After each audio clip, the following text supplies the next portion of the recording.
আল্লাহর হাবিব বলেন, যে ব্যক্তি 40 দিন জামাতের সহিত নামাজ আদায় করবে। বলেন কয় দিন? 40 দিন। কেমন জামাত? ইউদরিকুত তাকবীরাতাল উলা, ইমামের সাথে প্রথম তাকবীরে তাহরিমার মধ্যে শরীক।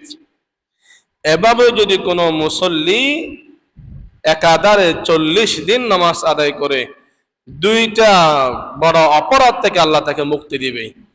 বারাআতুম মিনান নার, আল্লাহ তাআলা এমন নামাজি ব্যক্তিকে জাহান্নাম থেকে মুক্তি দান করবেন।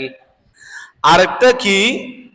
আল্লাহর হাবিব বলেন, যে নামাজি ব্যক্তি 40 দিন তাকবীর ওলার সহিত জামাতের সহিত নামাজ আদায় করবে, মুনাফিকের কোন স্বভাব আল্লাহ তার মধ্যে রাখবে না। মুনাফিক থেকে আল্লাহ তাকে মুক্তি দান করবেন।